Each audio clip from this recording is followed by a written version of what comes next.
This bad pro-life argument might be the most controversial one that I cover yet, because many pro-life organizations and many pro-life people, possibly even you yourself, believe this bad pro-life argument.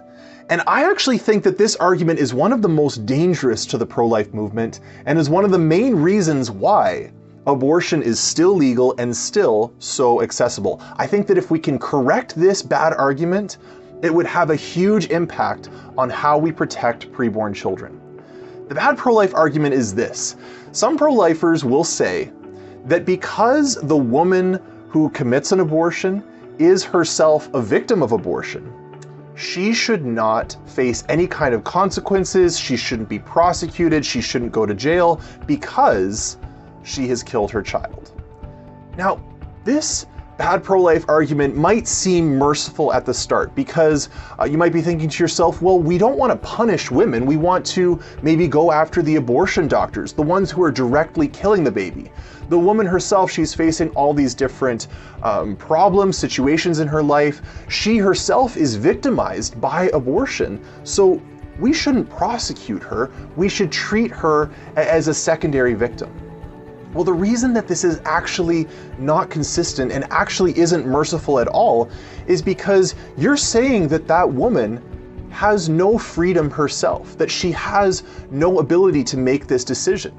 She is intentionally paying money, volunteering to go herself to an abortion clinic where she pays a doctor to take the life of her child. Aside from the fact that many abortions now, especially the pill abortions, are done at home. The woman herself takes the pill herself and destroys the body of her child and then destroys the evidence of that child, often by flushing that baby's body down the toilet. And so there is no abortion doctor directly killing the life of the child. Oftentimes the mother herself is the one doing the actual act of killing. But even if she's going in for a surgical abortion, she is taking herself there willingly, voluntarily, and using the doctor as a kind of assassin to kill her baby. Now, the reason she's not a victim in this, aside from very specific circumstances, there are circumstances where women are in fact victims. Like for instance, a woman who's being trafficked through prostitution, and her pimp takes her and forces her to get her an abortion. Obviously, she is not choosing that.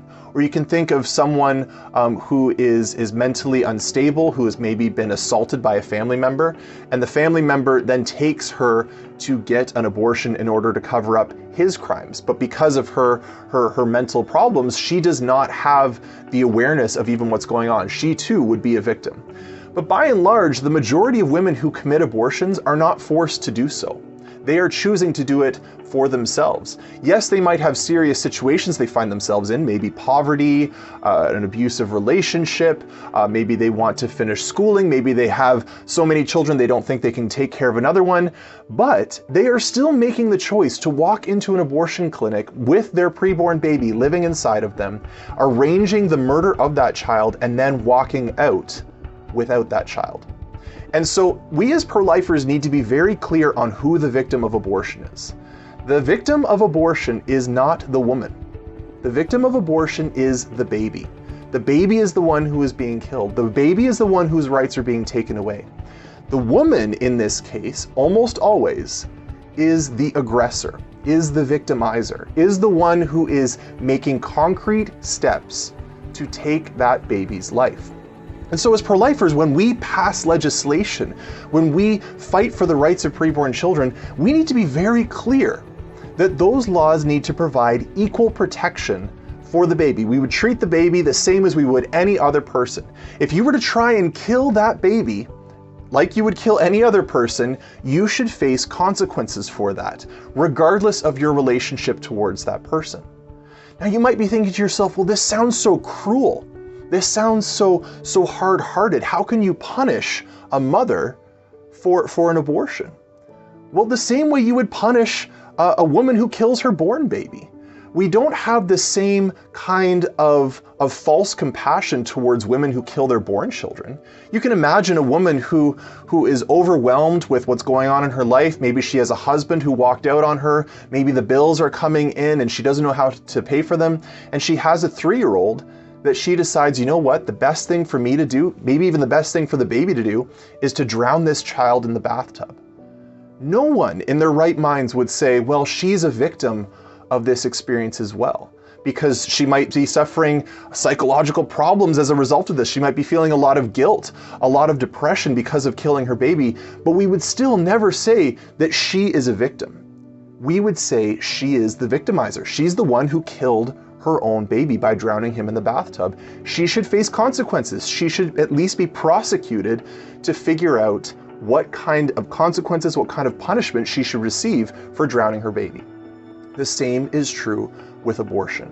Yes, there will be mitigating factors, mental health, the situation that she was in, the pressures she was facing, but we should still prosecute women who commit abortions because they took someone's life. They took deliberate steps to kill someone.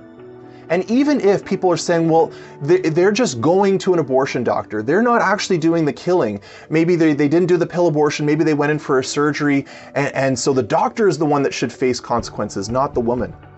Well, what would you say to someone who came into a court and was accused of murder? And his defense was, well, I didn't directly kill the person, I just paid an assassin to shoot them while they were at work. Well, you'd say, no, maybe you didn't directly pull the trigger, but you're still responsible for the death of this person because you organized it, you planned it, you paid for it, you wanted that person dead. The same is true with abortion. Yes, maybe the woman in the surgical abortion isn't doing it herself, she's having a doctor do it for her, but she's going there of her own volition. And so we need to be very, very careful about our words. Yes, we don't need to minimize the pain and the suffering and the guilt that women go through after having an abortion. Yes, we need to be sure that abortion is physically unsafe for women and that sometimes they are injured or even die by trying to go through this. Yes, we can acknowledge that there are a lot of hard situations that are behind a decision that a woman makes to abort. But with all of that in mind, we need to be crystal clear that that baby is the victim. That baby is the one who is being killed. And the mother, unfortunately, is one of the people most directly involved in the killing of that child. And so when we pass laws to protect preborn babies from abortion, we must necessarily have some kind of consequence in there that would act as a deterrent for women who are abortion-minded, treating abortion like any other form of murder and holding those who would kill preborn children, whether they're the father, the doctor, the mother, anyone, hold them accountable for that crime.